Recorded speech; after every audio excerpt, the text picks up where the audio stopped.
Hindi namin tinest drive, hindi namin nakita in person, pero ito yung kinuha naming first car, the Kia Sonet LX80. And honestly, medyo risky siya. So in this video, we'll share our real experience, from zero driving experience to actually owning this car. Quick story time. When we applied for this car, hindi pa talaga ako marunong mag-drive. As in, zero. But we tried anyway. Parang mindset lang namin, if it's meant for us, maa-approve. If not, it's okay. And then, na-approve kami. So doon pa lang ako nag-start mag-driving lessons, kumuha ng license, and eventually, eto na, this is our first car. And what's crazy is, we never even saw this car in person before getting it. Walang test drive, walang dealership visit. Everything we knew, galing lang sa YouTube reviews, comparisons, and other people's experiences. So if you're someone na nagre-research din online, this video is for you. So I decided to create this video even though wala pang 1 year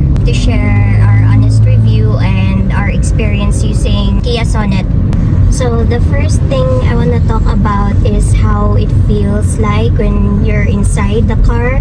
For example, sa noise, you can't actually hear yung outside noise. So like when you're inside and naka-close talaga yung windows, it's very quiet, silent. So you can really, so if you're the passenger and for example, you're really tired, you will be able to like sleep quietly and peacefully. Kasi minsan kapag binubuksan namin yung windows, iba talaga, like malaki talaga yung difference kasi sobrang ingay ng paligid, you know, from other vehicles, yung mga kung ano-anong nangyayari sa paligid mo. So that's one thing I really liked about Kia Sonet. For example, if we open the window, ito siya. So like exposed ka talaga sa ingay, and especially kapag dumadaan kami doon sa CCLEX, masyadong mahangin doon. Yeah, if like that, if people are shouting, you can really hear them. So if i-close natin, ayan. Next naman na I would say about the Kia Sonet is the driving.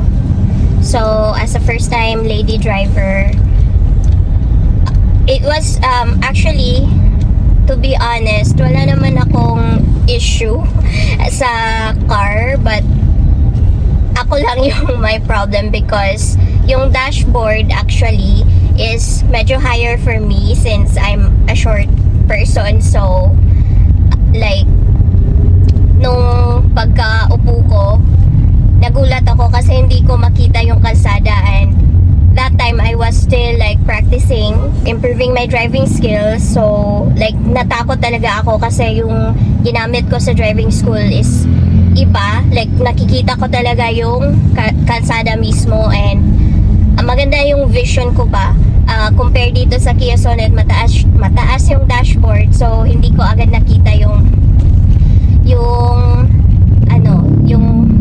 daan. So I had to like buy seat cushion kasi yung variant na to is LX80, hindi siya yung higher variant which has like the option to adjust the height ng seat. So I have to buy my cushion. So gumagamit ako ng dalawang cushions just to elevate my height. And so that's one thing that I fixed. So sa driving, it really feels like, I mean, madali lang naman siyang i-drive. Like smooth lang siya i-drive. Hindi siya mahirap i-steer, and it actually just took me a while, or a few months before I got comfortable. And nung medyo comfortable na ako sa pagdadrive, I can say that you can actually just drive with one hand, but I don't recommend it. I usually just prefer to drive with two hands kasi yun, diba, like we need to make sure that everyone is safe, especially if you're the one driving. So yeah, it's just easy to drive, and I would say na it would be a nice car, especially if you're like a first time driver. So ayun siya.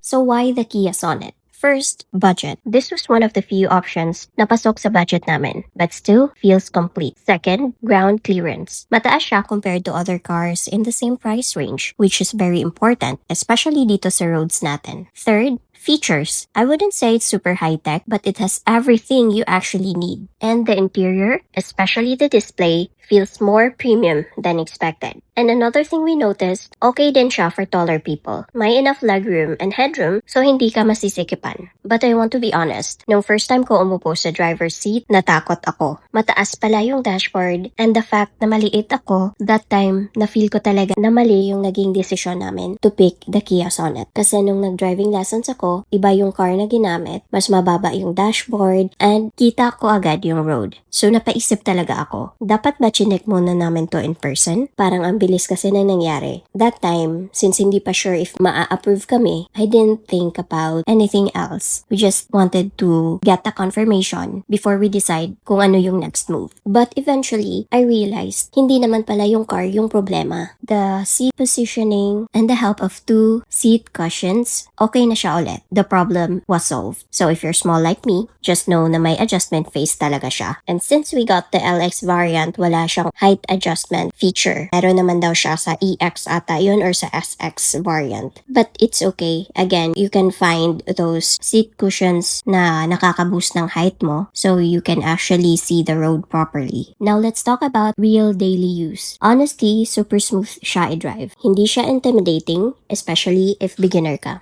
Madali siyang i-control and comfortable siya gamitin sa city driving. Parking, manageable. Turning, hindi ka mahihirapan. And overall, it gives you confidence habang nagda-drive ka, which is very important, especially if first car mo.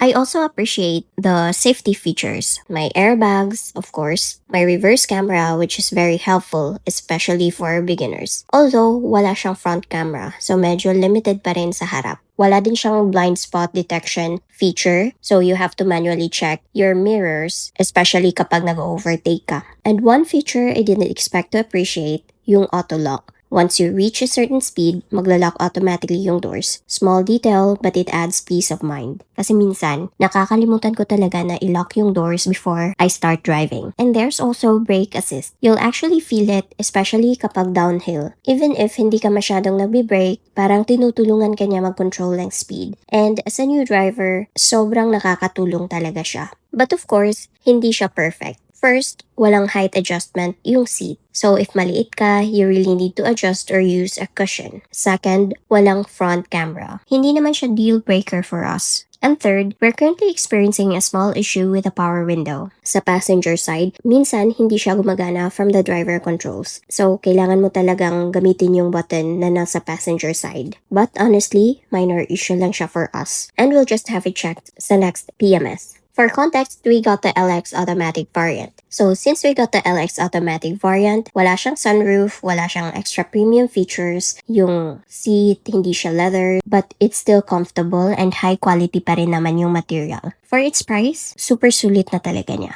Kasi if you want more features, available naman siya for the higher variants. But for us, this is already enough. So, who is the Kia Sonet for? For me, perfect talaga siya if you're a first-time car owner, meron kang small family, or mostly city driving yung lifestyle mo. For us with one kid, super okay talaga yung space, especially sa trunk. And overall, this car is not trying to be perfect, but for what it offers and for what we needed, honestly, it fits our life really well, and we really believe na this was the perfect choice for our first family car. Hindi man siya luxury, but for our first car, super sulit na niya. So if you're currently choosing your first car, I hope this video gave you a clearer idea kung bakit bagay sa'yo yung Kia Sonet. If you have questions or if you're also considering this car, comment ka lang below. We'd love to hear your thoughts. And if you enjoy honest, real-life reviews like this, please subscribe to our channel and we'll be sharing more of our experience with our Kia Sonet 2025 LX80. See you in our next one.